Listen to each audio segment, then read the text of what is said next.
بیعت کا بھی مطلب یہی ہوتا ہے. تو آپ لوگوں کو کسی نہ کسی شیخ سے بہت الحمدللہ بہت سارے اچھے لوگ موجود ہیں، مشائخ چشت میں بھی، مشائخ نقشبند میں بھی، جس کے ساتھ مناسبت ہو، خود ہو، آنا جانا ہو، اساتذہ ہو، ان کے ساتھ آپ لوگوں کا تعلق ہونا چاہیے اور ان کے بتائے ہوئے طریقوں پر کوشش کرنے کا عزم کر لینا چاہیے. وجہ کیا ہے؟ وجہ یہ ہے کہ ہمارے پاس سوسائٹی کو، ملت کو، سوسائٹی چھوٹا جملہ ہے، ملت اس سے بڑی چیز ہے. ملت کی تعمیر کے لیے، ملت کی اصلاح کے لیے، اصلاح انقلاب امت کے لیے کوئی اور طریقہ نہیں ہے سوائے اس کے کہ آپ لوگ اپنی زندگی کو کھپا دیں. آپ کے علاوہ کوئی نہیں. لوگوں نے ملت میں بہت سے افراد تیار کیے ہیں، لیکن کام تو علماء کو ہی کرنا پڑے گا. کام کرنا پڑے گا. اگر آپ کام کریں گے تو ملت اسلامی ہند کو کوئی ذلیل و رسوا نہیں کر سکتا. اور اگر خدا نہ خواستہ آج کی تاریخ میں کچھ رسوائی ہو رہی ہے تو ہماری اور آپ کی وجہ سے ہو رہی ہے. ہم ذمہ دار ہیں، دوسرا کوئی ذمہ دار نہیں. آپ ایک بات کا مشاہدہ کیجئے، سب سے زیادہ امت کو شکایت کس سے ہے؟ آپ جب جائیں گے کسی گاؤں میں جائیے، کسی محلے میں جائیے، شکایت کس سے ملتی ہے؟ کس کی طرف لوگ شکایت کرتے ہوئے نظر آتے ہیں؟ اعتراض سب سے زیادہ کس کے اوپر ہوتا ہے؟ ہمارے اوپر، علماء پر. ہم تو عالم نہیں، اس لیے کہنے میں شرم آتی ہے ویسے ہی نام کہوں، تو علماء کے اوپر سب سے زیادہ اعتراض ہوتا ہے. کیوں ہوتا ہے؟ کبھی سوچا لوگ سوچتے ہیں ارے یہ تو جاہل ہے اس لیے ایسا کر رہے ہیں. جی نہیں، نہ وہ جاہل ہے نہ وہ مخالف ہے. آپ کے اعتراض کرنے والے کو مخالف سمجھنا سب سے بڑی غلطی ہے. میں ایک جگہ تھا، ایک قصہ سناتا ہوں. کسی صاحب نے کچھ میری کسی جملے پر بہت ناراض ہو کر کے یہ کہا کہ تم بے ایمان ہو اور جاہل ہو. میرے منہ میں بات ہو رہی تھی. میں نے کہا آپ کی ایک بات کی تو میں پوری تعریف کرتا ہوں جاہل ہونے کی، اس میں تو کوئی شبہ نہیں. دوسری بات کا میں اقرار یہاں کچھ سے تمہارے سامنے نہیں کروں گا. ہاں اللہ کے سامنے اگر مجھے کھڑا ہونا پڑے گا تو میں یہی کہوں گا کہ ہاں واقعی میں بے ایمان ہوں. تو تمہارے سامنے اقرار نہیں کروں گا اس کا کہ میں بے ایمان ہوں اور جاہل تو ہوں. صرف میں نے ان سے گفتگو شروع کی.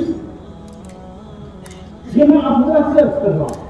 گفتگو شروع کری جب، اور میں نے ان سے کہا کہ یہ باتیں دونوں کو میں مان بھی لوں تو ثابت تو آپ کو کرنا پڑے گا. ایک بات کے لیے مجھے ثبوت نہیں چاہیے زیادت کے لیے، لیکن بے ایمانی کے لیے تو ثبوت چاہیے. آپ مجھے ثابت کریے اگر آپ کو کیا چیزیں تاکہ میں صحیح کر رہا ہوں. کیونکہ کئی مطلب ایسا ہوتا ہے کہ بے ایمانی کا مطلب یہ بھی نہیں ہوتا کہ مال کھا لیا ہے. بے ایمانی کا مطلب یہ ہوتا ہے غلط فیصلے کر رہے ہیں اور لوگوں کو گمراہ کر رہے ہیں. تو بہت ساری بات ہوتی رہی. ان کی 4 باتوں کو میں جو صحیح لگتی تھی مجھے مان لیتا تھا. جیسے جہالت والی بات صحیح ہے کہ میں نے مان لیا، ان کی اور 4 باتوں کو بھی مان لیا. اس آدھا گھنٹہ ہم لوگ بیٹھے ہوں گے، رویہ بدل گیا. انہوں نے مجھے نمبر دے دیجیے، میں کسی کو دلی بیٹھوں گا آ کر. بالکل ضرور میرا نمبر بھی لے لیجیے، میرے ساتھیوں کا نمبر بھی لے لیجیے تو مجھے آپ کو آسان کر دے گی پہنچانا. تو ہمارا اور آپ کے رویے کیا ہے؟ ہرگز کوئی ہمارا مخالف نہیں ہے. اختلاف ہے، اختلاف اور مخالفت کا فرق سمجھ لیجیے. آپ لوگ جا رہے ہیں میدان میں اور آپ ملت اسلامیہ ہند کی بیک بون ہیں. آپ انبیاء کی وارث بننے والے بنے نہیں. فضیلت سے نہیں بنیں گے، آپ کام سے بنیں گے. اپنے کام سے نبی کی بات میں انبیاء کی وارث بنیں گے. فضیلت سے نہیں بنے گے. نہیں صدر بن جانے سے کچھ نہیں بنے گا. کسی چیز کو بھی صدر بن جائے. صدر بننے سے کیا ہوتا ہے, کام ہونے سے ہوتا ہے. فاضل ہونے سے تو میری امی جو خفا ہوتی تھی میرے اوپر, بہت زیادہ خفا ہوتی تھی, وہ کیا کہتے ہیں, پڑھے لکھے نام محمد فاضل, تو محمد فاضل ہونے سے کوئی فاضل ہو جائے گا. فاضل ہونے سے تو آپ تب ہوں گے جب آپ علم پر عمل کرنے لگیں گے, ورنہ فضیلت نہیں ہے کام کی, بلکہ یہ آپ کے گردن میں بڑا سا توق ہے. اس توق کی وجہ سے خدا نخواستہ جہنم میں نہ جانا, یہ خطرہ ہے. اگر آپ نے اپنے دل کو سادہ لوگوں کی سمجھ میں یہ حساب آتا نہیں, سادہ لوگوں کی سمجھ میں یہ حساب آتا نہیں, دل نہیں پھرتے تو ہرگز انقلاب آتا ہے. انقلاب لانا ہے, کون لائے گا؟ کہیں اور سے آئے گا کہ آپ کو انقلاب لانا نہیں, بھول جائیے آپ ہیں انقلاب لانا. کارواں کو منزلوں کا انتظار ہے, جی نہیں, کارواں منزلوں کا انتظار کرتے رہیں گے تو کارواں بیٹھے رہیں گے. منزلوں کو کارواں کا انتظار ہے, کارواں کا انتظار ہے منزلوں کو. منزلیں آپ کے انتظار میں بیٹھی ہیں. زمانہ ٹکٹکی روڈ پر دیکھ رہا ہے آپ کی طرف. کاش آپ کھڑے ہو جائیں, کاش آپ دیکھ لیں, کاش اپنی قدر کو پہچان لیں, اپنے نفس کو پہچان لیں, اپنے اندر جھانکی آپ دیکھو. آپ ہیں, اسکول آپ چلائیں گے, مسجد آپ چلائیں گے, لوگوں کی بگڑے ہوئے نظریات کو آپ ٹھیک کریں گے, بچے نوجوانوں کو شراب کے نشے سے آپ بچائیں گے, ہماری ماں بہنوں کو آبروئے سڑک پر بیچنے سے آپ بچائیں گے. آپ نہیں بچائیں گے تو کوئی نہیں بچائے گا, نہ ایمان بچے گا نہ اسلام بچے گا. آپ کی ذمہ داری ہے, آپ کے علاوہ کوئی نہیں, آپ ہی. اور لوگ کی بات کو دیکھ رہے اور سن رہے ہیں, بزرگوں نے تو صحیح بات کہی ہے اور مسلمانوں کی گالیاں کھائی ہیں. آج آپ کے انتظار میں لوگ سب سے راز کر کے بیٹھے ہوئے ہیں. زمانہ بدل گیا بزرگوں کی دعاؤں سے, محنتوں سے. اب تو راستے ہموار ہیں, بس چلنا ہے. راستے ہموار کس نے کیے؟ انہوں نے کیے جنہوں نے شاہ ولی اللہ مدرسے کو قائم کیا, انہوں نے کیے جنہوں نے مجلس العلماء قائم کیا, انہوں نے کیے جنہوں نے ہدایت العلوم قائم کیا. حضرت نانوتوی رحمۃ اللہ علیہ کی ان شروع کی امدادوں کی طرف پڑھیے, دیوبند والوں نے کتنے ظلم کیے تھے ان کے اوپر, خون کے آنسو روئے ہیں خود دیوبند کے لوگوں نے, اپنے لوگوں نے, تو جا کے چیز بنی. کتنی آہیں سحرگاہی ہوگی, کتنا روئے ہوں گے, کتنا گڑگڑائے ہوں گے پروردگار کے سامنے کہ یہ چیزیں بنی ہیں. آج ہم اس حال میں بیٹھے ہیں الحمدللہ, اتنا شاندار مجمع ہے, دونوں طرف جائے گا. ملت کا اثاثہ سرمایہ آپ ہی ہیں. اپنے آپ کو پہچانیے, اپنے قدر کو پہچانیے. آپ نے نہیں پہچانا اپنے آپ کو تو اپنے رب کو نہیں پہچان پائیں گے. اللہ کو اگر پہچاننا ہے, معرفت حاصل کرنی ہے خدا کی, تو آپ کو اپنے آپ کو پہچاننا پڑے گا. اور جو اپنی کمزوری ہے اس کو آئیڈینٹیفائی کیجیے, نوٹ ڈاؤن کیجیے, لکھیے میری ویکنیس کیا ہے. موبائل میری ویکنیس ہے, وقت کا ٹائم مینجمنٹ میری ویکنیس ہے. میں ٹائم کے مینجمنٹ کے ساتھ کام نہیں کرتا, جب جی چاہے گا کر لے گا, جب جی چاہے گا سو جاؤں گا. اسے ٹھیک کرنا, نیت کو ٹھیک کرنا, کسی شخص سے تعلق قائم کرنا, ذکر کو معمول بنانا ہے, ان کو بتائے ہوئے معمولات لازم کر لینا ہے, اس لیے کوئی کمپرومائز نہیں کرنا ہے اس کے اوپر, کیونکہ آپ کو اپنی شخصیت کی تعمیر کرنی ہے. اگر آپ نے اپنی شخصیت کی تعمیر نہیں کی تو آپ کی ذمہ داری اور آپ کی سپورٹ کے لیے کوئی دوسرا باہر سے آئے گا نہیں, کوئی آتا. چلتی گاڑی میں لوگ بیٹھتے ہیں, گاڑی آپ کو چلانی پڑے گی, پھر بیٹھیں گے لوگ, پھر اللہ تعالیٰ کی نصرت اور مدد آئے گی, آپ کو آپ کے ساتھی پیدا کرے گا اللہ تعالیٰ, آپ کی بات میں اثر پیدا کر دیں گے اللہ تعالیٰ. آپ میں سے کوئی ایک ایسا نہیں ہے, کوئی ایک ایسا نہیں ہے جو انبیاء کرام کی وراثت کا اہم ہے. الحمدللہ کوئی نہیں آپ میں سے. اللہ تعالیٰ نے آپ کو منتخب کر لیا ہے, اور یہاں تک بغیر کسی کوشش کے اللہ نے آپ کو پہنچایا ہے. اب ایک آخری مرحلہ باقی ہے, بس ایک آخری مرحلہ آپ کے لیے باقی ہے، کیا ہے؟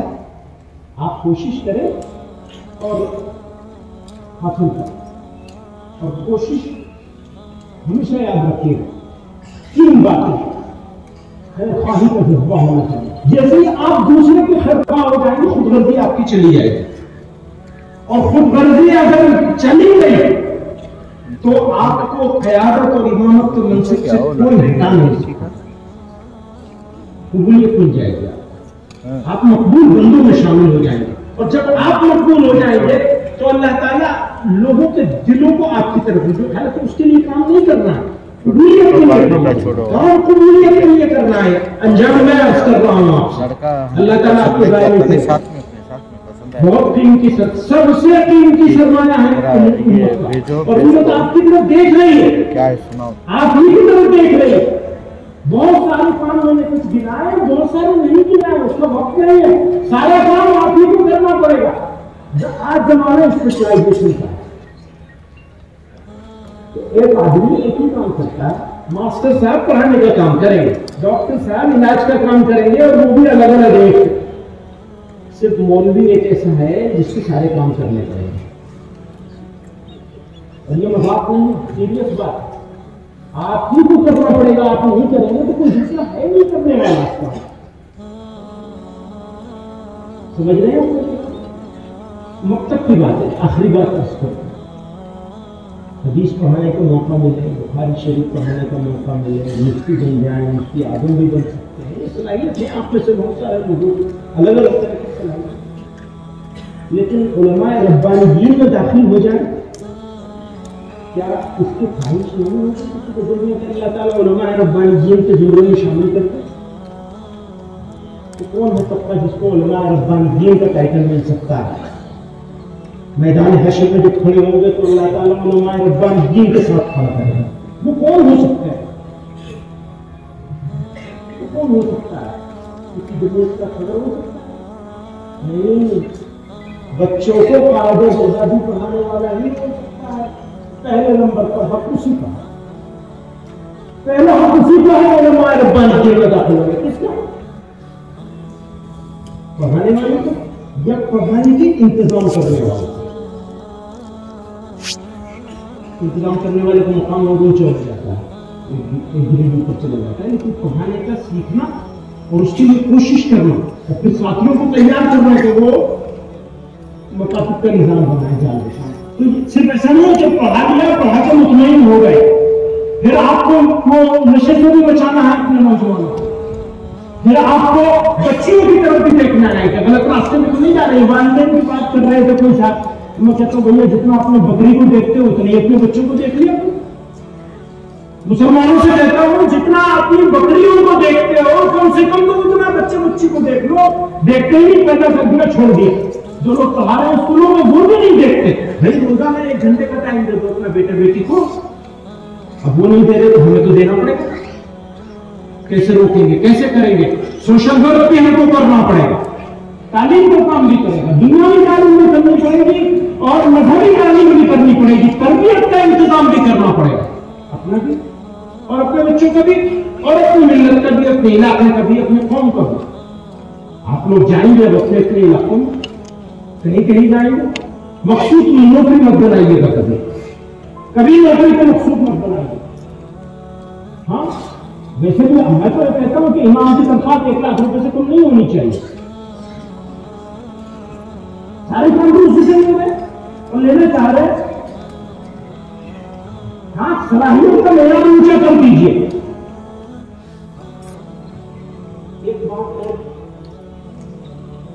جس طرح کی تعلیم پر ہمارے بچے بچیاں تعلیم حاصل کر رہے ہیں اور جس زبان میں حاصل کر رہے ہیں، اگر موجودہ زمانے کے چیلنج کو کاؤنٹر کرنا ہے تو ہمیں انڈرسٹینڈ کرنا پڑے گا. یہ سمجھ پیدا کرنی پڑے گی کہ یہ کیا بول رہے ہیں اور کیوں بول رہے ہیں. سمجھ رہے ہیں آپ؟ کوئی آپ کے پاس نوجوان بچہ اور بچی آئے، آپ کسی جگہ بیٹھے ہیں، کوئی کام کر رہے ہیں اور سوال اپنا لے کر کے آئے، آپ اس کو سوال سمجھ پائیں تو آپ کامیاب ہیں جواب دے لیں گے. جواب مجھے معلوم ہے آپ آرام سے دے لیں گے, لیکن سوال سمجھ رہے ہیں تبھی تو جواب دیں گے. سوال ہی نہیں سمجھیں گے تو جواب کیسے دیں گے؟ وہ صلاحیت پیدا کرنی کیسے پیدا ہوگی, اس کی فکر آپ خود اپنے دل میں پیدا کیجیے. تو موجودہ زمانے میں بچیاں اور بچے ہمارے قوم کے, ان کے ذہن میں جو سوالات پیدا کر دیے گئے ہیں الگ الگ طریقوں سے, لگاتار ان کے اوپر کام کر کے کفر میں باطل نے ان کے دلوں میں جو سوال پیدا کر دیا ہے, اس کو سمجھ کے وہ صلاحیت آپ کو اپنے اندر پیدا کرنی, اور موقع ہے آپ کو پاس پیدا کرنے کا. سیکھنے کی عمر کبھی ختم نہیں ہوتی. وہی کہا طالب علم رہنا ہے ہمیشہ, ہمیشہ طالب علم رہنا, آپ کامیاب ہو جائیں گے. صحیح معنی میں عالم بن جائیں گے آپ اگر آپ ہمیشہ طالب علم رہیں. نئی چیزیں سیکھیے, نئی زبانیں سیکھیے, نئے علوم اور فنون سیکھیے, مینجمنٹ کا طریقہ سیکھیے. آپ ہی کو سیکھنا پڑے گا, آپ ہی کو کرنا پڑے گا. میری بات بار بار کہہ رہا ہوں میں, اور آپ ہی سے امیدیں ہیں. جس سے امید ہوتی ہے اسی کی مخالفت بھی زیادہ ہوتی ہے, اور مخالفت لوگ کرتے رہیں گے آپ کی. کیوں؟ اس کی دو وجہ ہیں. ایک تو اللہ نے ہمارا علاج کروانا چاہتے ہیں, ٹھیک ہے نا, اللہ یہ چاہتے ہیں تھوڑا ایسا علاج ہے پٹو سائز ہے. دوسری بات یہی ہے کہ بھیا ہم کام کرنے والا قوم کے پاس افراد ہی نہیں ہے. ہمارے پاس ہمارے نصیر بھائی بیٹھے ہوئے ہیں, حارث صاحب بیٹھے ہوئے ہیں. یہ دونوں لوگ بڑی اس علاقے کی الحمدللہ سرکردہ شخصیات میں سے ہیں اور فکر مند مسلمان. پر ان کی امیدیں کس سے کچھ نہیں ہے, کس سے امید کریں گے؟ مولانا ابراہیم صاحب سے کچھ نہیں, کس سے امید کریں گے؟ آپ ہی سے, ہم سے امید کریں, اور ہم ان کی امیدوں کو پورے نہیں کر رہے. تو آپ کو گالیاں پھر بھی ملے گی, آپ اچھا کام کر رہے ہو پھر بھی گالی ملے گی, اور اس گالی کھانے کا حوصلہ آپ کے اندر پیدا کریے. جتنا آپ گالی کھانے کا حوصلہ اپنے اندر پیدا کریں گے اتنا اللہ تعالیٰ آپ کے اوپر انعامات کریں. آپ آج سے یہ عزم کر کے جائیے کہ گالی تو ہمیں ضرور ملے گی, لیکن وہ صحیح گالی نہیں ہونی چاہیے. ابھی تو صحیح گالی مل رہی ہے, ابھی جو گالی مل رہی ہے وہ صحیح مل رہی ہے. میں اپنے بارے میں کہوں, آپ کے بارے میں آپ نے تو کام شروع کرنا ہے. کچھ پرانے بھی ہیں, پرانے بھی ہیں تو پرانے میرے ساتھ ہیں, یعنی گالی کو کھا رہے صحیح کھا رہے, جو نئے وہ بیچارے بھی تو شروعات ہے. وہ آخر دعوانا الحمدللہ.